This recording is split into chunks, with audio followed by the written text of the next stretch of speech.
Здравствуйте, уважаемые подписчики! Мы начинаем наш прямой эфир по вопросам аттестации. Как вы знаете, произошли некие изменения в проведении аттестации, и сегодня мы пригласили к нам наших экспертов, которые помогут нам разобраться во всех вопросах. Спасибо большое, что уделили время, несмотря на свой плотный график, и пришли к нам поучаствовать в прямом эфире. Позвольте мне представить наших гостей. Айгуль Абдрахмановна, начальник управления человеческими ресурсами и оргработы Минздрава Кыргызской Республики. Телеков Эрнис Абдышевич, президент Кыргызской медицинской ассоциации, и Айзат Кубанычбековна, председатель ассоциации специалистов сестринского дела. И мы хотели бы задать вопрос Айгуль Абдрахмановне. Расскажите, пожалуйста, нам про новое положение и о приказах номер 755 и 54. Добрый день, уважаемые подписчики, уважаемые коллеги. Ну, как вам всем известно, в июне текущего года был утвержден приказ, где мы, закрепили положение о проведении аттестации, положение о порядке допуска медицинских и фармработников к медицинской деятельности и положение о регистрации медицинских и фармработников. Ну, если очень коротко остановиться, то основными изменениями, которые произошли в данном приказе, это исключен человеческий фактор. То есть данная аттестация проходит на этапе тестирования, то есть исключен этап собеседования. Кроме того, упрощена сама подача документов со стороны медицинских и фармработников, то есть эти все документы подаются в онлайн-режиме. Кроме того, для допуска к медицинской деятельности необходимо иметь обязательно сертификат, аттестационный сертификат, то есть наличие сертификата, который дает возможность к прохождению практической деятельности. Кроме того, было очень много нареканий на количество баллов, которые должен набрать сам медработник. Эти баллы тоже снижены. В настоящее время эти баллы, следующим образом ранжированы. То есть от 40 до 60 баллов это дает право медицинскому фармработнику иметь допуск к практической деятельности. От 60 до 69 это вторая категория, от 70 до 79 это первая категория, и 80 баллов это высшая категория. Кроме того, одним из важных пунктов является это изменение самого контента тестовых вопросов. То есть, если раньше тестовые вопросы касались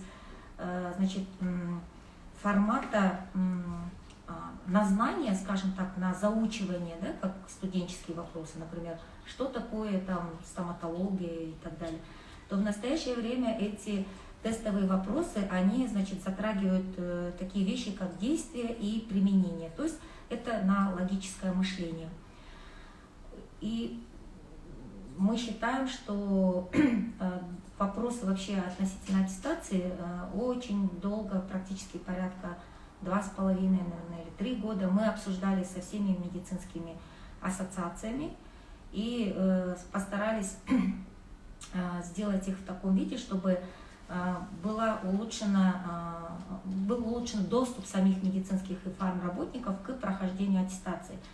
Если мы чуть-чуть коснемся статистики, то в настоящее время порядка, где-то 40% только медицинских работников имеют квалификационную категорию, 60% они не имеют.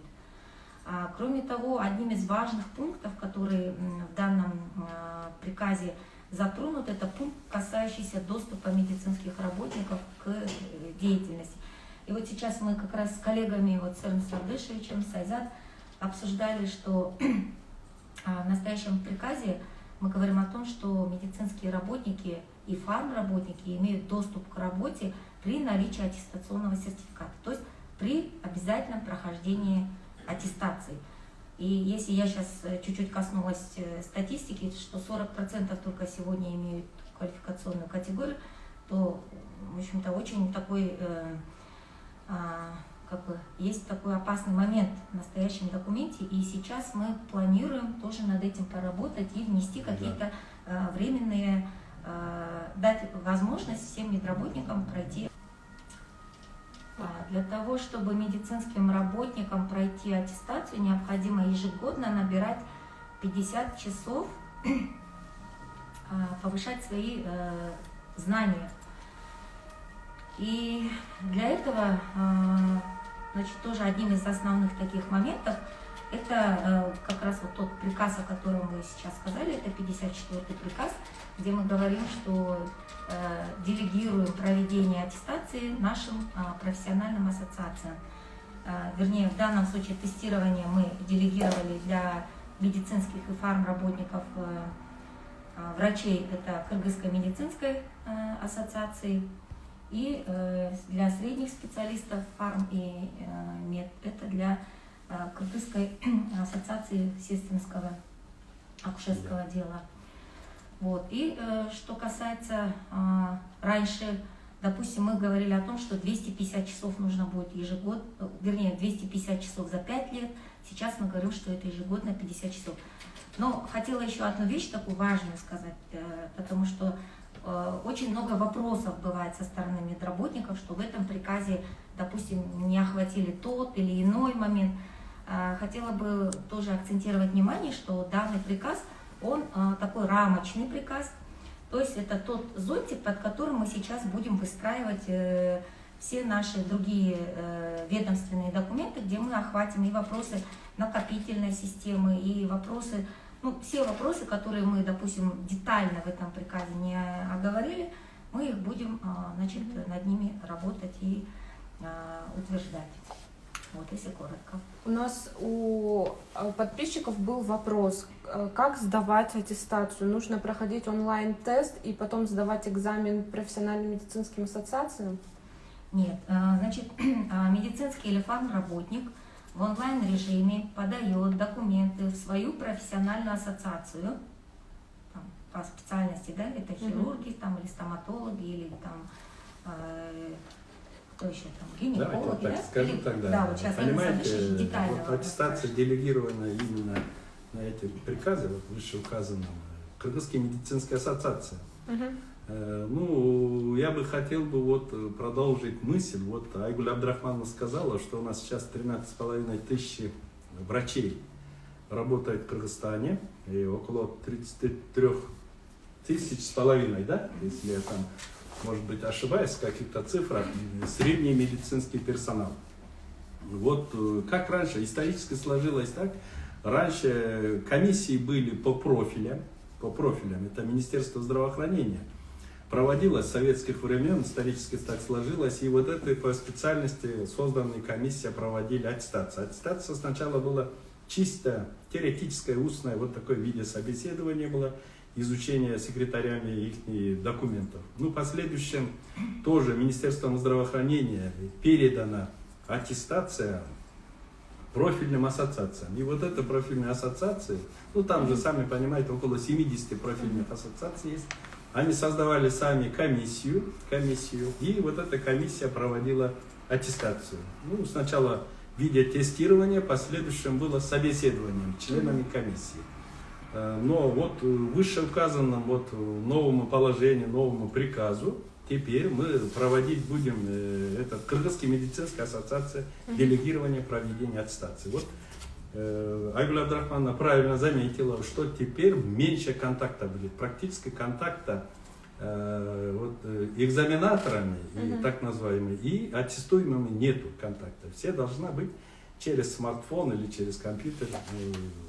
То есть человек, режиме, находясь в любом месте, может человек пройти. может, в принципе, дома находиться и сдавать аттестацию. Ну, сами понимаете, для этого, чтобы там, мы же не знаем, кому-то положена первая категория. Вот у нас категорийность до сих пор существует. Вот высшая категория, первая, вторая, и человек просто без аттестации, вернее, без категории, он может работать всю жизнь. Вот 60% из докторов, которые я сказал, 13,5 тысяч, не имеют категории, да? И эти люди практически никакой аттестации за свою жизнь не проходят. Не повышает. И не повышает квалификацию, потому что ему незачем. Если, для чего повышает квалификацию? Чтобы там сдавать на категории, получать, улучшать свое финансовое положение. Вернее, за высшей категории вот 50% от заработной платы. Вот такая мотивация была. Поэтому люди правдами, неправдами проходили аттестацию. По новому положению. Раньше 3 года один раз сдавали аттестацию. По новому положению 5 лет один раз аттестуется. Аттестуется. Вот правильно заметили, что если выше 40 баллов получит, до 60 баллов, он аттестован, он допускается к работе. Если человек во время аттестации, вернее, наш коллега, не сможет набрать 40 баллов, ну, например, 39 и ниже баллов будет набирать, он не будет допускаться к работе. Ему полагается в течение 6 месяцев, где-то там повышает свои знания, обучается и повторно сдает, повторно, вернее, аттестацию проходит. Если он опять не наберет, тогда такого человека придется уволить. Понимаете? Вот здесь это с одной стороны жестко, с другой стороны это нужно. Но я хотел бы наших коллег не пугать, потому что первое время очень сложно будет. Тесты совершенно другие, подготовленные тестологами по профилям, которые они обучались, научили их. Тесты чуть-чуть сложнее, чем раньше. Раньше это было тесты простые, честно говоря. Можно было 100 вопросов выучить и получить 99 баллов. Сейчас жизнь показывает, это очень сложно. Очень сложно. Поэтому, наверное, Айгуль Абдрахмановна как раз здесь сидит, мы письмо готовим, пункт, 18 пункт, по-моему, положения прохождения аттестации. Вот этот пункт временно приостановить. Временно приостановить. Что люди привыкли. Люди первое время, понимаете, любое новое всегда сложно, а потом энное время проходит, человек привыкает. И главный вопрос будет стоять, не получить категории, понимаете, вот у наших коллег, а пройти аттестацию. Вот этот пороговый балл пройти.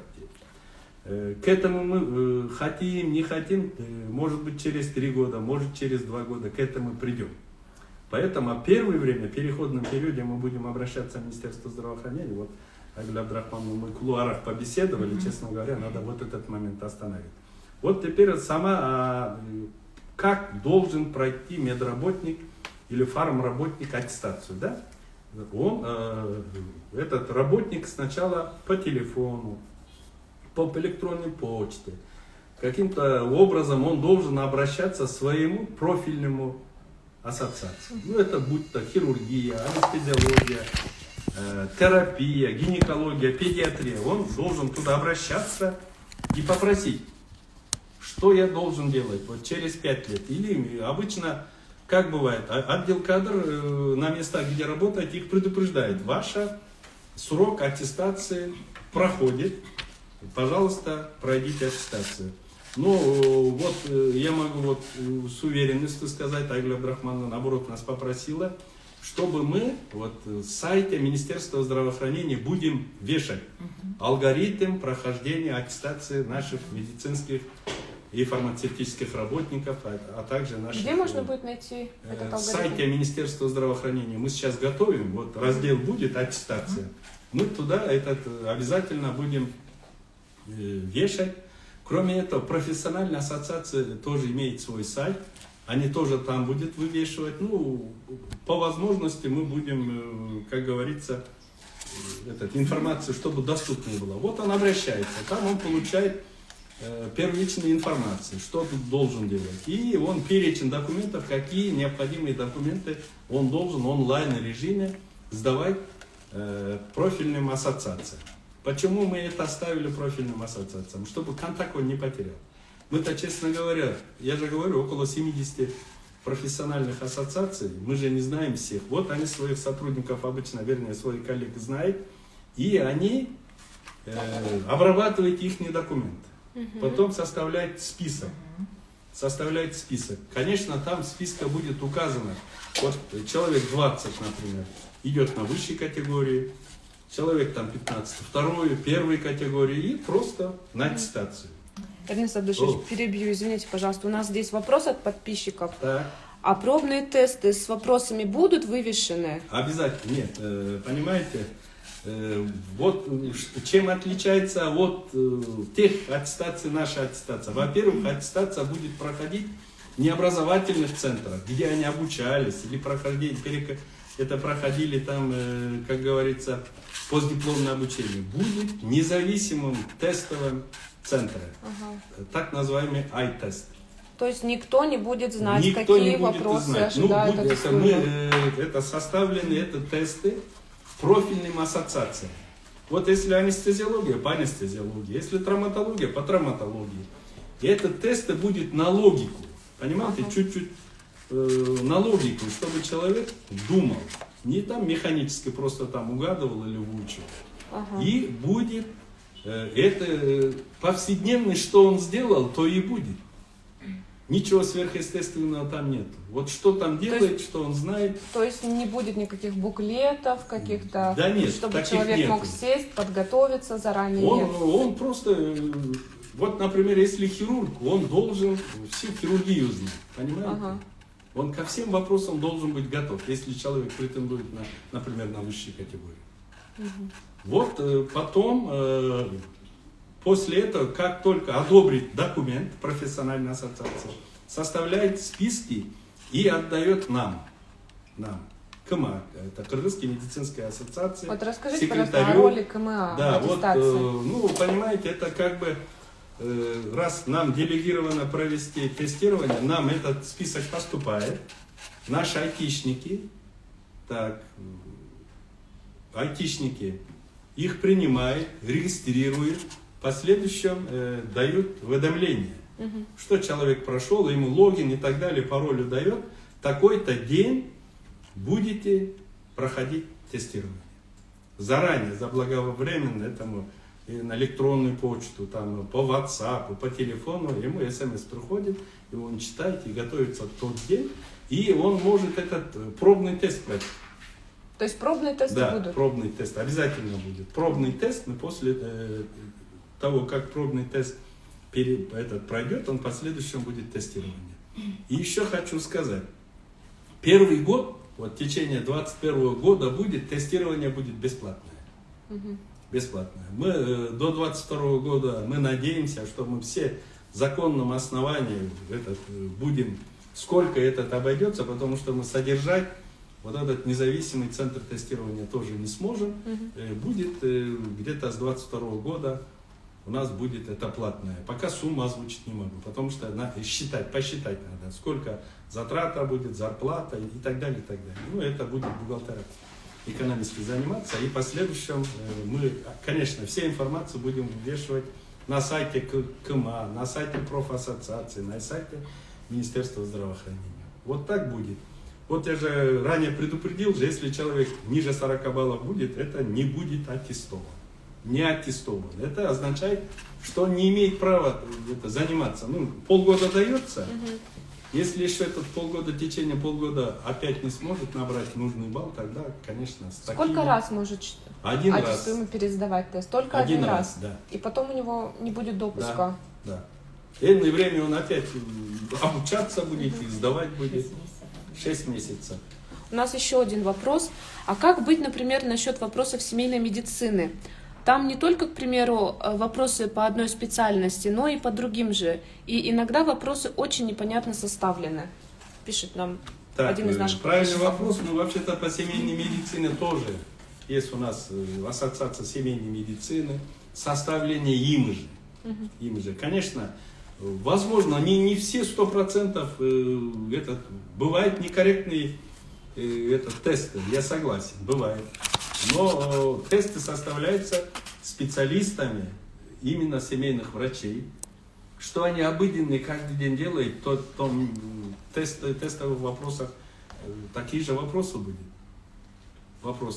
Ну, я же говорю, все 100% непонятно. Может быть, 1% может быть там, честно говоря, некорректный. Потому что все тесты проходят экспертизу, потом только вставляется.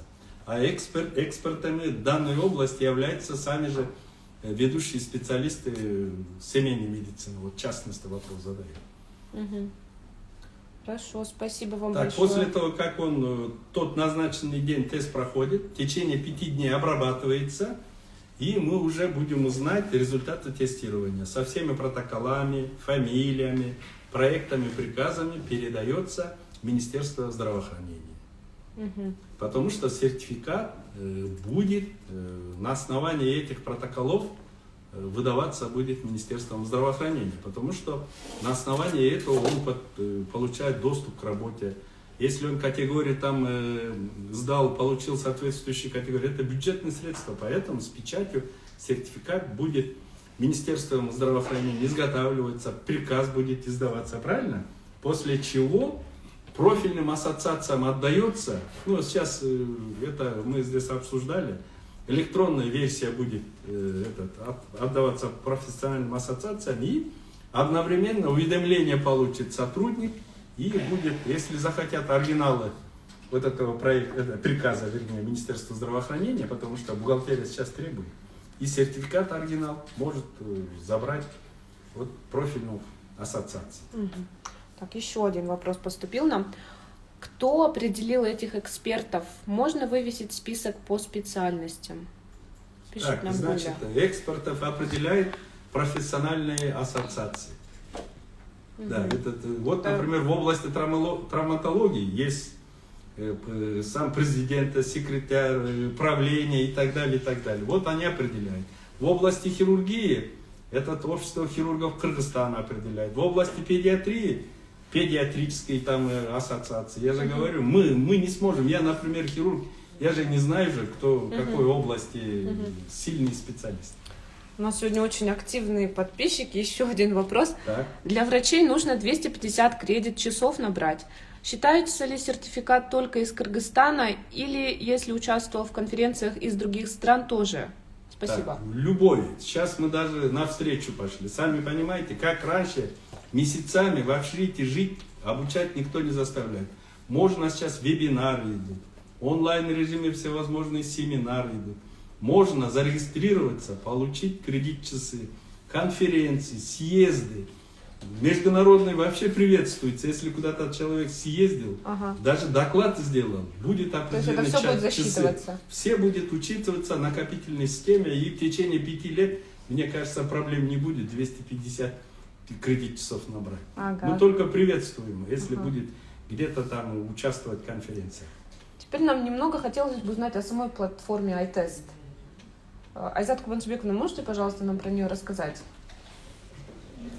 Ну, конечно. Здравствуйте, уважаемые подписчики. Про платформу iTest хотелось бы сказать, что эта платформа была внедрена в самый пик эпидситуации, когда именно наши медицинские работники были в трудном положении, не имея квалификационной категории. У нас Минздрав даже выпустил в тот момент приказ, что квалификационные категории, которые были прежние, могут продлен. Но это не может быть очень много времени продлеваться не может быть, и в связи с этим была такая платформа внедрена iTest, которая имеет такие свойства, как каждый специалист аттестуемый, который сдает, он может в любой точке мира сдавать у себя на телефоне, и это записывается в свой телефон, и он ежеминутно делает фотографии. То есть мы видим, как специалист сдает, если он рядом оказывается какой-то человек, или он по сторонкам смотрит, используя какую-то шпаргалку, это все будет запечатлен. Его дисквалифицируют сразу?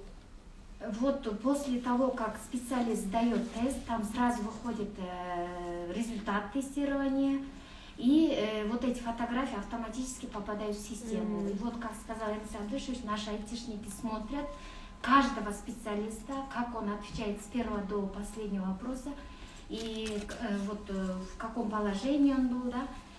У нас специалисты сестринского дела это начали первыми, и на тот момент они были даже в красных зонах, сдавали, это было для них очень удобно. Некоторые, конечно, испытывали трудности, немножко люди в возрасте, они с телефоном не могут. Но это все как бы поправимо. Сейчас многие уже используют смартфон. Там, вот как Эрнст Абишев сказал, что каждому специалисту приходит несколько уведомлений, общение по вот WhatsApp-группах, мы объясняем, разные видео снимаем, чтобы вот обучающие, чтобы они трудности не испытывали в сдаче экзамена. И считаем, что эта платформа на сегодняшний день вот, исключает еще вот этот контакт, учитывая нашу эпидемиологическую ситуацию в стране. И вот на сегодня у нас 5558 специалистов сдали вот за 2020 и за 2021 год, именно средний специалист. Причем успешно. Да, которые вот это число, которые вот уже получили квалификационную категорию. Ага. Еще один у нас вопрос. Я участвую в онлайн-конференциях с других стран, а в КГМИ и ПК сказали, котируется сертификат только с Кыргызстана. Значит, если есть сертификат об участии на зарубежной конференции, то считается? Так, я так понял, мы вообще прорабатываем вопрос, будет учитываться. Мы даже, если где-то там публиковаться будет, вот, например, статьи Скопс, там, Ринца, очень серьезные журналы есть. Если человек там публикуется, таким тоже надо баллы давать. Вот кто там диссертацию там защищается, обязательно баллы учитываются, очень хорошие баллы дают. Почему мы должны воспрепятствовать, что только нам нужен кыргызский? Нет, наоборот, приветствоваться будет. В этом, я же говорю, в положении многие вещи не учтены, ну, по ходу это исправимо, правильно, Айгуль Абдрахмановна? Я же говорю, есть моменты, упущения, есть какие-то непонятные и нам, и этим, и нашим коллегам. Поэтому вы смелее, пожалуйста, участвуйте. Мы это обязательно учтем. Каждой конференции определенные энные часы будет в зависимости от значимости. Ну, есть конференции, которые, может быть, это 4 балла будет. Есть очень серьезные конференции, это на уровне съезда, конгресса, всемирных, тогда, может быть, 15-20 баллов будет получать. Обязательно будем учитывать. Поэтому таких наших специалистов, которые участвуют по-настоящему, обучаются в всевозможных семинарах, надо приветствовать. Вы не бойтесь, обязательно будет учитываться. Спасибо большое. Еще один вопрос. Тесты состоят из 100 вопросов, и из них, если набрать 40 и выше, значит аттестован медработник. Да. И еще я хотела одно такое добавление сделать, даже просто на примере. У нас сегодня к категории имеется обязательное дополнение, это стаж работы. Да. И есть некоторые такие специальности, вот как семейная медицина, то есть человек проработал в организации здравоохранения, допустим, педиатром или акушер-гинекологом, потом он переобучился и стал семейным врачом. Ну, у нас вот в 2018 году мы очень большой упор сделали на подготовку семейных врачей. И вот в настоящее время эта категория специалистов, значит, спрашивает, очень много вопросов задает нам, как им теперь исчислять их стаж работы. И вот в данном приказе у нас есть такой пункт, который говорит о том, что сама профессиональная ассоциация, она может учитывать стаж предыдущий, если он, как мы написали, то есть если он не противоречит, то есть это как бы засчитать, то есть чтобы эти люди не потеряли свой стаж работы. Вот этот момент тоже вот очень много у нас задают вопросов, и профессиональная ассоциация сама на свое усмотрение может это обязательно засчитать. Поэтому полную прерогативу отдали профессиональным ассоциациям. Вот они обрабатывают документы, вот там у них комиссия есть, там смотрят. Действительно, есть такой момент. Тоже Айгуль Абдрахмановна. Помните, что высшей категорию получить человек 15 лет должен работать по своей специальности. Я вот всегда говорю, вот человек знает, через 5 лет такие операции делает, я имею в виду хирургов, который 50-летним стажем не снился. Почему мы должны вот ждать 15 лет? Если человек сложные, в технологическом отношении сложный, в техническом отношении сложные операции делает, вот это профессиональным ассоциациям, вот они список формируют. Вот им надо быть очень принципиальным, честным. И почему бы ему не дать высшую категорию? Конечно, надо. Человек заслуживает. Я же говорю, если человек 30 лет работает, ну, извините, в жизни 5 операций сделал и входят в высшие категории. Это тоже нечестно, правильно? Поэтому вот эта прерогатива отдана именно профессиональным ассоциациям. Поэтому они нам подготовленный список дают. Вот этот на первую категорию, вот этот на второй, а это просто аттестация. Мгм. Еще вот хотел сказать, вот сами понимаете, у нас 13,5 тысяч докторов. Вот у всех, наверное, сейчас возникает вопрос, как быть вот по новому положению, если человек не аттестовал, не аттестацию не прошел, вернее, ну, так называемый сертификат не получил, он доступ не имеет. Поэтому это, конечно, в компанейщину мы не должны превратить, чтобы всех загнать, давайте всем должны. Вот у кого категория есть, надо вот тот период подождать. Может быть, у некоторых через 2 года закончится. А вот кто работает, уже в ближайшее время, вот в течение 2-3 лет, вот переходный период нам надо определить, Айгуль Абдрахмановна, мы совместно вы должны приказ издать, считать с такого-то года завершить аттестацию всех сотрудников, вернее, всех наших коллег. Потому что 13 человек за 1 год или за несколько месяцев это невозможно. Поэтому переходный период, я считаю, переходный период максимально, вот 21 год завершать, 22, 23, 24, к 24 году все доктора должны пройти аттестацию. Я так думаю. Поэтому вот здесь четко не указано в этих приказах, поэтому у многих возникает вопрос, даже у нас возникает вопрос. Как бы вот вчера институт закончил, например, в этом году ординатуру закончил, устроился работать, он должен пройти аттестацию? Или будем считать, что это его это удостоверение об окончании ординатуры считать как допуск к работе? Понимаете? Вот здесь как бы ущемление прав и самых сотрудников получается, поэтому мы здесь какой-то дополнительный такой-то к этим приказам, наверное, какие-то объяснения или положения мы должны написать. Так, еще один, наверное, последний вопрос на сегодня. Сертификаты по семейной медицине должны только по профилю быть или сертификат по тематике, по узкой специальности тоже считается? Так, у нас есть такой приказ, он называется о накопительной системе. Значит, там есть определенный перечень. Плюс в КГМ и ПК есть вот соответствие, да? И плюс на самом деле, вот как вы поднимаете вопрос, то есть не просто, если он, значит, есть 70% это по специальности должно быть, и 30% это общеобразовательное, что-то там по инфекционному контролю, по хирургии, по травматологии и так далее. То есть вот 70% по основной специальности и 30% можно по узкой. Это справедливо. Это есть специальный приказ такой, и вот мы думаем, наверное, что вот сейчас у нас заработает эта рубрика по аттестациям, вот сейчас мы как раз тоже вот до начала эфира мы говорили, и в эту рубрику мы постараемся положить и приказ о накопительной системе, который сейчас действует. А в перспективе мы планируем его изменить, вот как Ирина Садович сказала, и статьи в международные журналы. Почему нет? Это очень большая работа. Очень Почему она не должна работа. учитываться? И вот эти все вещи мы постараемся как бы охватить, и чтобы люди были, медицинские фармработники, информированы. И хотела еще одно дополнение сделать относительно пробных вопросов. Но это, наверное, сама профессиональная ассоциация, если она посчитает нужным, она может вывесить и сделать пробные вопросы.